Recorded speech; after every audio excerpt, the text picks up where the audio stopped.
Okay mga lords, nag-comment kasi sa akin si Ems. Syempre yung mga puki ng inang comments nyo. Napakakulit nyo talaga! That's why we don't have nice things dito sa internet. Nakalagyan natin ng konting tugtog. Okay, so, Ems, I would like to give you an advice here on what you have to do. If you wanna listen, go ahead. But if you don't, then there's no point in giving you my advice. Okay? But all the same, I would like to give you this piece of advice so that you can reflect on it.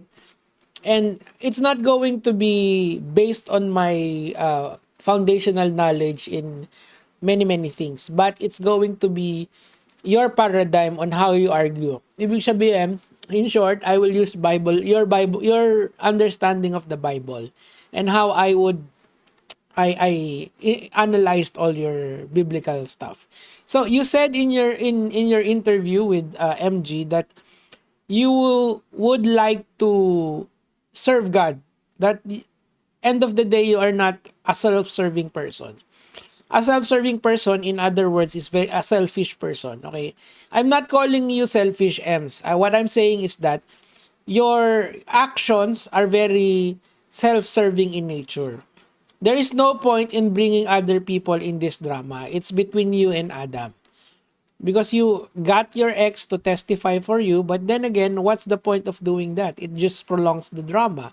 It just makes the other person look bad, and it doesn't really give us the peace of mind that we are actually trying to look for. Remember, the point of Adam, why he wanted you to take down those videos, is for you to move on, is for silence, is for you to heal.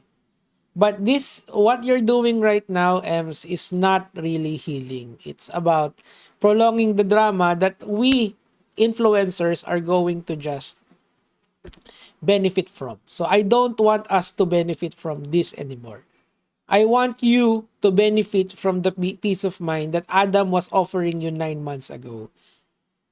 It went as far as this because you would not let up. You ask for when you saw that people were siding with you, you hammered down. That's not how you do it. That's not very Christian of you, Ems. Because what I learned from Adam is when they throw you rocks, you throw the bread. Batuin ka ng tinapay. Sama mo pa ng kape. Joke lang, joke lang. But my point here, Ems, is that you shouldn't prolong the drama. I saw that you privated a video. I watched a little bit of the video and then it got privated and then you suddenly made comments here. I think you want me to react there, or here's my reaction.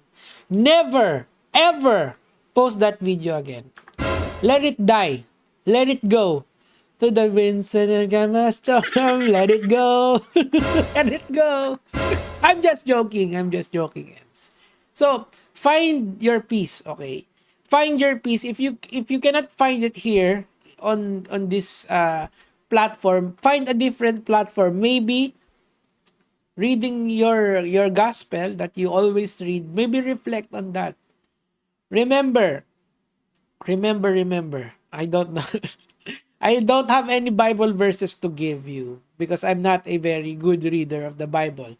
I only remember this from my childhood because I was raised by Christian parents. So they teach me the ways of the Lord.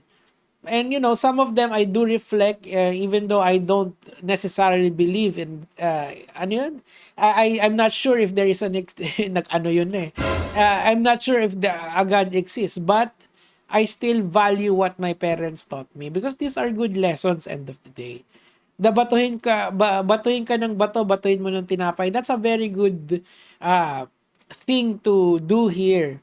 Because you and Adam, unlike other social media influencers who are fighting here on social medias, you've been in love before. Like myself, I'm not in love with the people that I be in drama with. Wait! Di ba? Hindi ko naman kayo love yung mga kaaway ko eh. As in talagang galit-galit lang kami because of philosophical differences. But you and Adam, you were once in love. And I want to instead of remembering Adam as this person who lied to you, remember him as someone who loved you. Remember him as someone who will offer you the world. Remember him as Adam Aliejo, the one that said hi to you when you were singing. These are the best reflections that you can do with Adam. Yes, he said a lot of things that you say are not true, but he was back into a corner. He was back into a corner, Ems. You cannot blame him totally.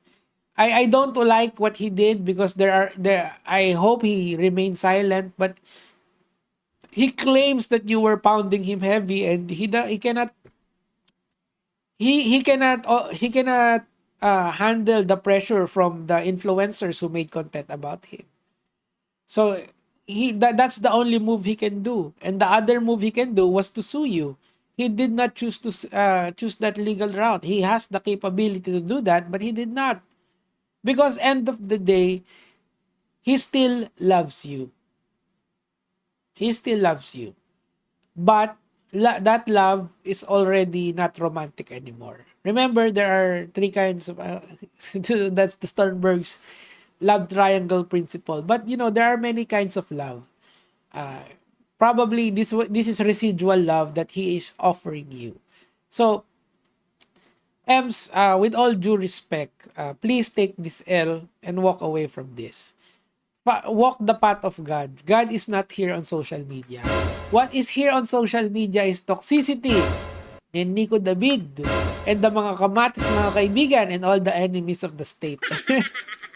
No, Ems, my vocabulary is dwindling as as times moves on in this video. So please, Ems, for the sake of your peace of mind, please walk away from this. Walk away from this because end of the day, you have talent, and as you claim, you have the word of God.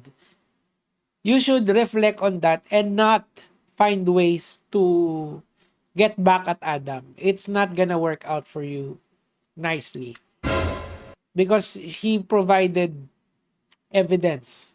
Well, I could not assess the evidence if these are true or false, but at least I will take your word for it that it's not very accurate. At least I will give you that.